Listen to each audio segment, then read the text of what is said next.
আমি একজন সাধারণ মানুষ, বিজ্ঞানের সেবক, এটি আমার পরিচয়। এই বেশি অযথা বাড়িয়ে তুলবেন না এটা। আপনার কথা সারা পৃথিবীর মানুষ জানে, আপনি বিনয় করে বলছেন তাই। তাহলে আপনার কাজের স্ট্যান্ডার্ড জানতে বা বুঝতে আমাদের এতটুকু অসুবিধা নেই। ওসব কথা থাক। সে কোথায়? রাজা স্নানে গেছে, আমি খবর দিচ্ছি। হ্যাঁ হ্যাঁ, দেখো দেখো দেখো। আচ্ছা, আমার স্ত্রীর সঙ্গে তো পরিচয় করিয়ে দিলাম। নিশ্চয়। এ হচ্ছে অমর্ত্য, আমাদের বাড়ির জামাই। ও আচ্ছা আচ্ছা। হ্যাঁ হ্যাঁ। আরে আরে কি আরে পায়ে হাত দেওয়া কেন? সে কি আপনি পিতৃতুল্য মানুষ, আপনার পা হাত দিয়ে প্রণাম করবো না? না না, ওসব আজকাল আর কেউ করে না, ওসব মূল্যবোধ তো কবেই উঠে গেছে। না, আমি এখনো আজকালকার মতো হতে পারিনি, আর আজকালকার মতো অতটা হতে চাইও না। এ আমাদের বাড়ির লক্ষ্মী, আমাদের সংসারটাকে ওই ধরে রেখেছে। বলা যায় বসুমল্লিক বাড়ির চাবিকাঠিটা ওরই হাতে। ও হচ্ছে আমাদের বাড়ির বড় বৌমা। মেসমশাই, আপনিই বলুন তো, এমন শ্বশুর শাশুড়ি পেলে লক্ষ্মী না হয়ে পার পাওয়া যায়? একেবারে যথার্থ উত্তর। আর এই হলো ছোটন, এবছর মাস্টার্স করলো, ফার্স্ট ক্লাস ফার্স্ট হয়েছে। ও নমস্কার। আরে আরে কি কি হচ্ছে? হাত দেওয়ার কোনো দরকার নেই। আরে এতে আশ্চর্য হওয়ার কি আছে? আপনাদের বাড়ির ছেলে এরকম রেজাল্ট করবে, এটাই তো স্বাভাবিক। Good good. আপনার ছেলেটিও তো দারুণ সাকসেসফুল ডাক্তার। তোমাদের পাঁচজনের আশীর্বাদে এই কথা যে মিথ্যে তা আমি বলতে পারবো না বাবা। বলেছি, ও এক্ষুনি আসছে। এই শোন, এই বাড়িতে রাঙা পিসি কিছুতেই থাকতে পারে না। মোরও তাই মনে হচ্ছে জানো। দেখো, রাঙা পিসি যদি এই ঘরটাতে থাকতো তাহলে এতক্ষণ ধরে নিশ্চয়ই নিঃশব্দে থাকতো না, তাই না? আমার মনে হয় ওর তো আঙ্কেল ভুল শুনেছে। হ্যাঁ রে, আমারও তাই মনে হচ্ছে, তাই হবে। আসলে সবসময় এখন রাঙা পিসির কথাই চিন্তা করে তো, মাথায় ওই একই চিন্তা গুড়গুড় করছে। কি থেকে কি শুনেছে, কার না কার গলার আওয়াজ শুনেছে, ভেবেছে বোধহয় রাঙা পিসি। আপনার কি ওই একটি ছেলে? হ্যাঁ দিদি, ওই আমার একমাত্র শিবরাত্রির সলতে। আপনার ওই ছেলেরই তো বিয়ের কথা চলছে, তাই না? উনি বোধহয় বিয়ে নেমন্তন্ন করতে যাওয়ার কথাই বলছিলেন। হ্যাঁ সেই রকমই। হ্যাঁ, আগের দিন তো উনি যখন এসেছিলেন আমাদের বাড়িতে, জ্যাঠাবাবুকে তো ওর বিয়ের কথাই বলে এসেছিলেন। বিয়ের দিন কি ঠিক হয়ে গেছে? হ্যাঁ সেরকমই।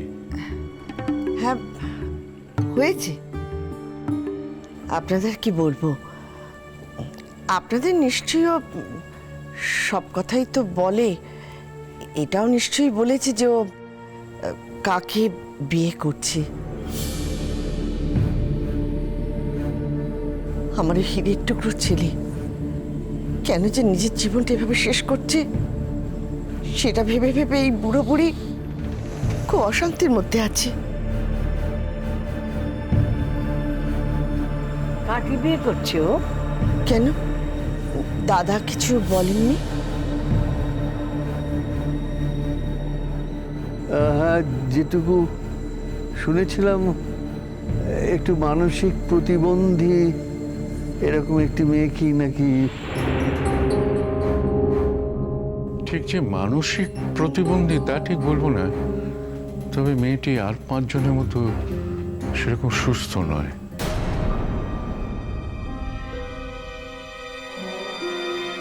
স্যার, বিশ্বাসই হচ্ছে না। আমি স্নান করছিলাম, মা যখন বললো যে আপনি এসেছেন, আমি তো ভাবছি এটা কি সত্যি নাকি স্বপ্ন দেখছি। না না, এখন তো প্রমাণ হলো যে স্বপ্ন নয়, সত্যি। সত্যি, মানে এত বড় সারপ্রাইজ পাবো আমি ভাবিনি। আচ্ছা, আপনি বললেন না কেন আপনি আসবেন, আমি নিজে গিয়ে আপনাকে নিয়ে আসতাম। এই তো সেই লোক, এই লোকটার সঙ্গে তো আমার রাস্তায় ঝগড়া লেগেছিল, আর ওর গাড়িতেই তো আমার মনে হয়েছিল যে বাড়ির মতো কেউ আছে। সব তো 2 2 4 হয়ে যাচ্ছে। তাহলে কি এখান থেকে আমি বাড়ির সন্ধান পাবো? Thank god. বিয়েটা ঠিক হয়েছে বলছে, এখনো হয়ে যায়নি। একবার যদি বাড়ি আমাকে দেখতে পায় তাহলে সব ভুলে বাড়ি আমার কাছে চলে আসবে। ঈশ্বর, আজ তোমার মনের প্রাণে স্মরণ করছি ঈশ্বর। তুমি অন্তত জানিয়ে দাও বাড়ি ভালো আছে, সুস্থ আছে, আর এদের সন্ধানেই আছে।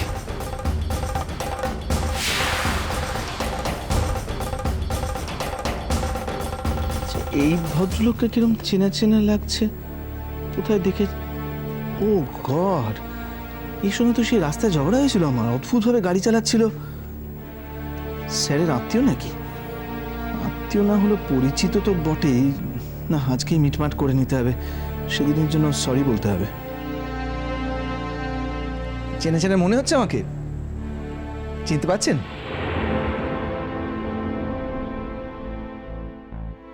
আমি পারছি, আপনিও কি আমায় চিনতে পারছেন? কি আশ্চর্য, আমার মনে না পড়লে আমি বলবো কেন আপনাকে? তোমরা দুজনকে চেনো নাকি?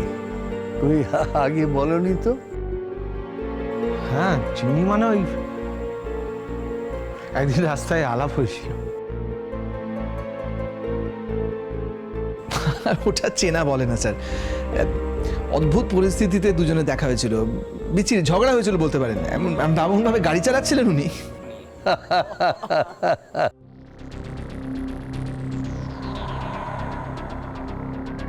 ছি, তখন কি আমি জানতাম আপনি স্যারের আত্মীয়? আলাপ করে দি, এই আমাদের বাড়ির জামাই। Sorry, extremely sorry. আমি কি বলবো, প্লিজ সেদিনের কথা মনে রাখবেন না। না, সেদিন আপনার গাড়িতে একজন ছিল না? হ্যাঁ ছিল, আমার ভাবির স্ত্রী। কেন?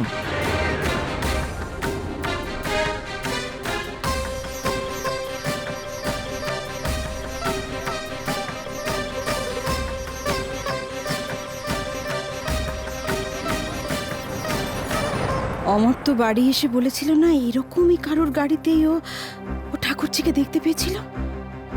ঠাকুরজি কি এখানেই আছে? না না না না না, কিছুতেই না। ঠাকুরজি যদি এখানে থাকতো তাহলে এতক্ষণ এখানে না এসে পারতই না। ও আসলে ওই রকমই একটা মেয়েকে বিয়ে করছে বলে অমর তো মনে হয় ভুল বুঝেছে। আজ একটা বিশেষ উদ্দেশ্য নিয়ে আমরা আপনাদের বাড়িতে এসেছি, সেই কথাটা কিন্তু এখনো বলিনি।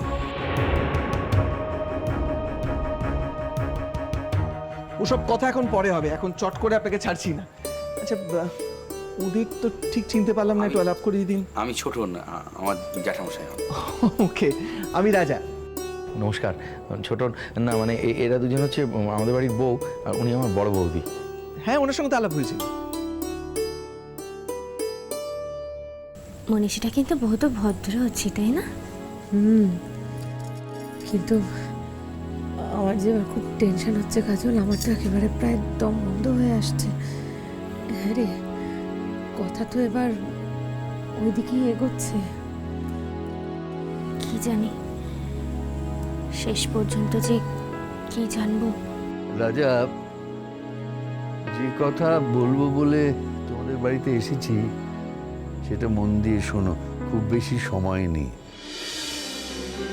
প্রথম দিনই তোমাদের বাড়িতে এত লোকজন নিয়ে যে এসেছি সেটা কিন্তু এমনি এমনি নয়।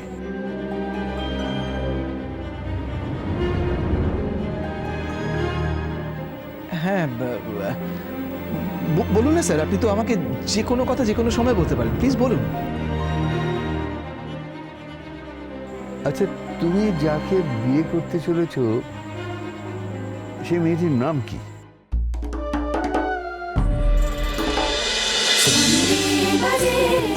জন্মপথ